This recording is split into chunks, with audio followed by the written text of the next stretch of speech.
Mes amis, hier dans mon vidéo, je dis que la sens de la vie était de faire des apprentissages. Mais maintenant, j'ai remarqué que, en vérité, tout apprentissage mène à la même chose. Et ça, c'est de ne plus avoir peur de vivre.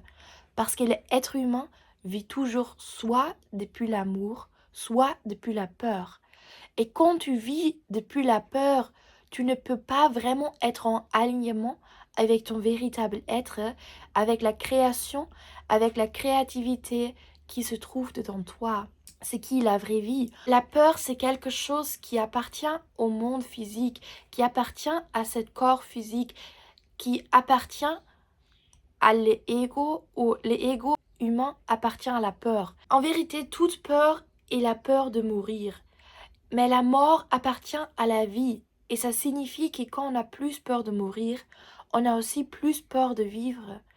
Et chaque expérience qu'on puisse faire dans la vie, chaque échec que tu peux expérimenter dans ta vie va mener à une chose, que tu n'as plus peur de vivre, que tu n'as plus peur de faire des échecs, que tu peux agir avec plus de confiance, que tu puisses traverser la vie, bouger avec plus de confiance, parce que tu n'as plus peur de petites choses. Et c'est là que la véritable création, que la véritable vie peut s'exprimer à travers toi. Parce que la peur, ça c'est une forme de contraction. Et quand tu es dans cette forme de contraction, la vie ne peut pas passer à travers toi. La vie ne peut que bouger et avancer quand on ne essaie pas de forcer quelque chose, de rester coincé là où on est parce qu'on a peur d'avancer, parce qu'on a peur de l'inconnu. Mais en vérité, tout dans la vie est inconnu. Mais la vie se passe toujours dans ta faveur, parce que la vie, c'est toi. Et je crois que nous tous savons que la vie va être magnifique, ou la vie est magnifique quand on vit depuis l'amour, quand on est amoureuse de quelqu'un. Là, on est déjà connecté à cet amour. On sait déjà que la vie va être beaucoup plus merveilleuse quand on est vraiment en alignement avec cet amour. Mais c'est quand même qu'on se perd toujours à nouveau dans cette peur. On essaie de forcer quelque chose, de vivre plutôt à l'extérieur qu'à l'intérieur. Mais en vérité, pour comprendre l'extérieur, pour comprendre tout ce qui se passe à l'extérieur, il faut regarder à l'intérieur.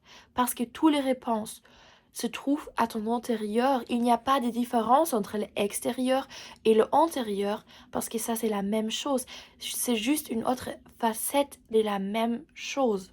Et ce que je voulais dire avec les égos humains, c'est vraiment que les égos rendent le monde tellement plus mal parce que quand les gens agissent hors du ego, c'est en vérité qu'ils ont peur de perdre leur statut, de n'être pas assez sans avoir une certaine image à l'extérieur. Mais en vérité, ils sont beaucoup plus que ça. Quand on agissait pas depuis l'ego, mais depuis l'amour, son véritable être, parce que l'ego, je confonds cet mot avec la peur. Quand on n'agit pas depuis la peur, depuis l'ego, mais depuis l'amour, le monde était une meilleure planète. Et une autre chose que j'ai remarqué, c'est vraiment que je voulais toujours comprendre mon enfance. Je voulais toujours comprendre pourquoi j'avais déjà, quand j'étais petite, tous ces traumatismes, tous ces peurs. Mais j'ai vraiment l'impression que je suis déjà née avec certaines peurs et avec certains traumatismes. Parce que quand j'étais très très petite, j'avais déjà tellement peur de me endormir. Je faisais déjà des crises d'angoisse quand j'avais 4 ans, juste parce que je voulais pas m'endormir. Et je n'ai jamais parlé de toutes mes peurs, de toutes ces crises d'angoisse que je faisais quand j'étais petite. Je parlais jamais à mes parents. Je racontais ça à personne. J'avais tellement la honte d'avoir des peurs, de faire des crises d'angoisse. Et j'ai remarqué que ma mère, elle aussi, et ma grand-mère, elle avait aussi ses peurs. Ma grand-mère a toujours bu beaucoup du alcool. Elle n'a jamais parlé de ses peurs à qui que ce soit. Elle avait peur de la vie, elle avait peur de mourir, elle avait peur de se montrer. Elle avait peur de parler, de s'exprimer. Elle avait peur des regards des autres. Et elle a traité les autres comme une merde. Alors, c'était vraiment le cas. Ma grand-mère était pas du tout gentille avec les gens. Mais c'était parce qu'elle a agi depuis la peur. Elle n'aimait pas les autres parce qu'elle s'aimait pas elle-même. Et après, quand elle a mouru, elle n'a pas osé de fermer les yeux. Elle était tout le temps encore dans la contraction. Et dans l'hôpital, ou à l'hôpital, les infirmières et le docteur ont tout le temps dit elle devait déjà être morte maintenant, mais elle reste quand même parce qu'elle est tellement dans la contraction, elle ne peut pas lâcher.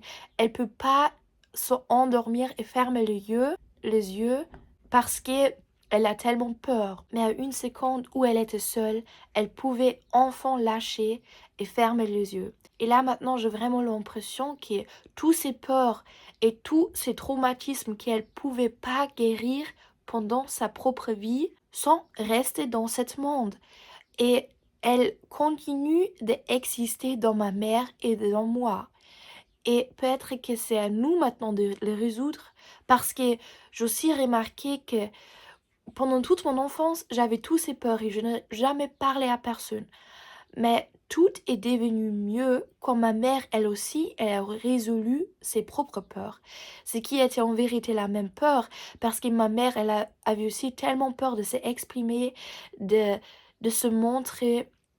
Elle était tout le temps ensemble avec mon père et elle n'osait pas de dire ce qu'elle veut. Elle n'osait pas de faire ce qu'elle voulait faire parce qu'elle avait peur de mon père.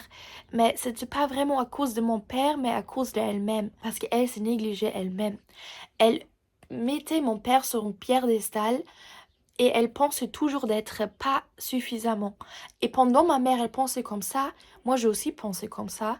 Mais quand mes parents ont divorcé, ma mère se sentait véritablement mieux et c'est aussi là que moi je me suis sentie mieux. Et j'ai aussi remarqué que ma sœur, elle a les mêmes peurs. Elle a aussi tellement peur de mourir. Elle essaie aussi de juste courir à l'extérieur, de ne pas être seule. Elle a tellement peur d'être seule.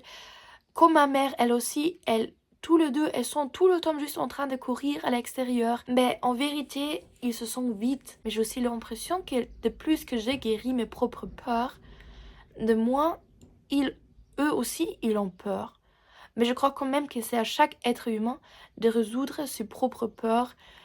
Mais peut-être que quand on n'est pas capable de résoudre ses propres peurs soi-même, que la génération après toi va avoir tes peurs.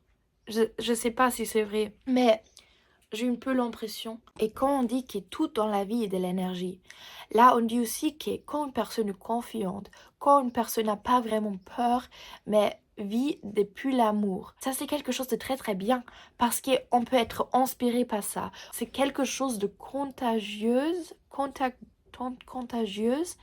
parce que quand une personne est comme ça et tu vas passer du temps avec cette personne, tu peux obtenir la même énergie. Tu peux t'adapter à cette fréquence de la confiance, de l'amour. Mais il y a plein de gens qui ont peur quand ils fréquentent une personne qui vit depuis l'amour, qui est vraiment confiante. Parce que ça révèle en eux qu'ils n'ont pas déjà guéri. Ça révèle leur vraie peur. La peur de laisse tomber la masque qu'elles portent déjà pendant toute leur vie. Mais je veux vous juste dire que quand vous agissez depuis l'amour, c'est quelque chose de bien. Et il faut s'en ficher des regards des autres parce que pour eux aussi, c'est quelque chose de bien.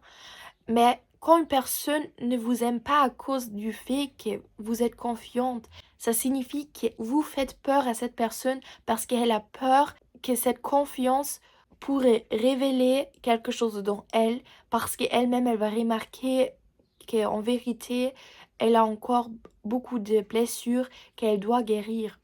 Et la guérison, ça se passe toujours en forme de tempête. Et une tempête, ça signifie qu'il y a des choses que tu dois lâcher, il y a des choses que tu dois laisser tomber, mais ce sont des choses qui n'appartiennent pas à toi, qui n'appartiendraient jamais à toi, ce n'est pas toi. Parce que ton véritable être, ça va rester. Mais pour que tu puisses vraiment être qui tu es, il faut que tu fasses du espace pour cet être.